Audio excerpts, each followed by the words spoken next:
Greetings, Karen Clay. Thanks for watching Somatic Unwinding here. We're going to do a 5-minute reset that changes how you function. So rather than working on a problem like your lower back or your shoulder or your neck, we're going to improve the function of sensing support.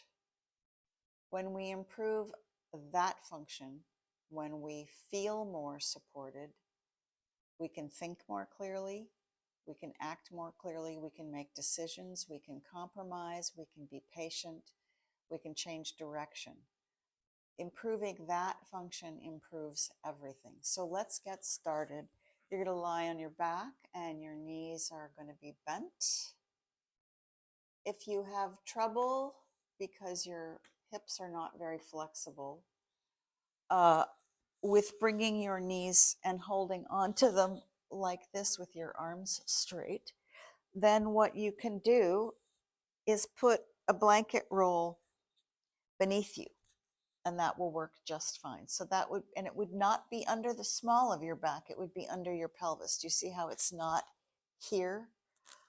It's not under my waist, it's under my pelvis, so that my sacrum, the back of my pelvis, is resting on that, okay? So take the time to get that if you need it.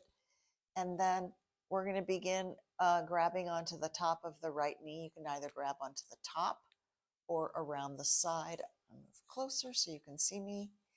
And just jiggle that leg.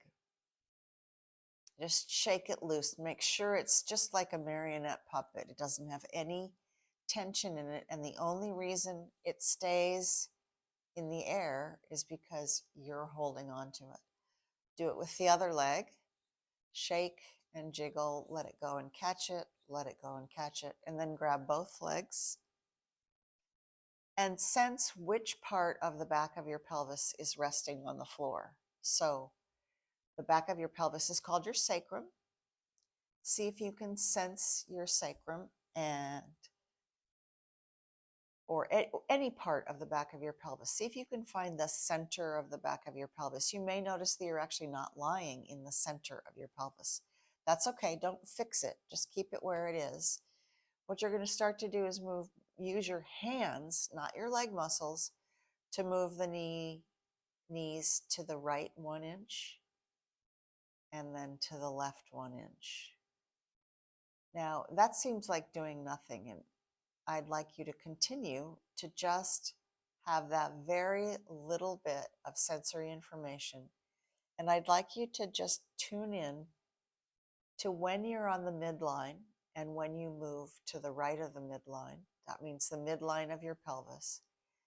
And when you're to the left of the midline and when you come back to the midline. So you're only moving off the center and back onto the center and off the center and back off onto the center. Make sure you're not holding on in your hip joints or in your hip flexors or in your abs. And as you gradually begin to move 1.5 inches to the right, notice how your knees split a little bit, how one knee maybe wants to go away and one knee wants to go towards your head. Just, you don't have to make that happen, but just watch. As you get further, let's go to the right. As you get further to the right, you're going to reach your left knee a little bit further away from you than the right. That will keep you counterbalanced so that your weight doesn't fall. And the idea as you go to the right and back to the center several times is to really find the different points of support as you change your position with the floor.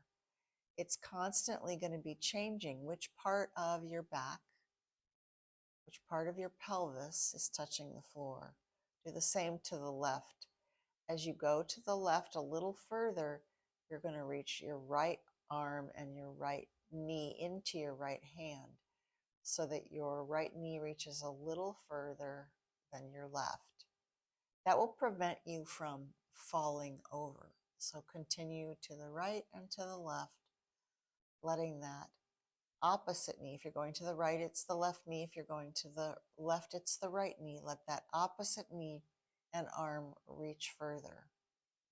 Don't even attempt to find the place that's too far.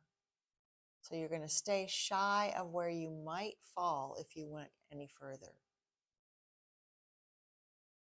And gradually, gradually, gradually, as you feel the floor, the only thing you need to do is to feel the floor. Where are you on the floor? Now, when you start to get to the place where you might lose your balance, just slow it down and don't try and control it by tightening your abdomen or your hip flexors. Just find the floor underneath that spot and magically you won't fall over. You're reaching further with the opposite leg. So you keep going to the right and you keep going to the left.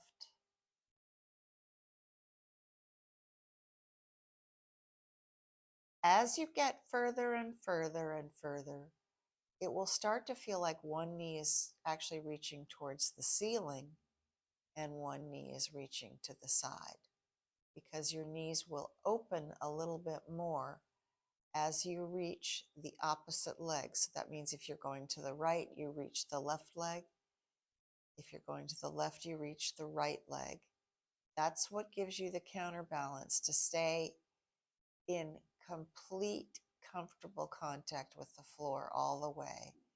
And then you can just continue slowly to go right and left, not pushing, not trying to find the edge where you'll fall over, not trying to go further than you can. The way we change is by giving ourselves an experience of support, an experience of capability, and our experience of intelligence. So if you feel like you're capable, if you feel like you're supported, and you feel like you're intelligent, how do you think your life might go? So that's the lesson for today. Thanks for watching, and I'll see you next week.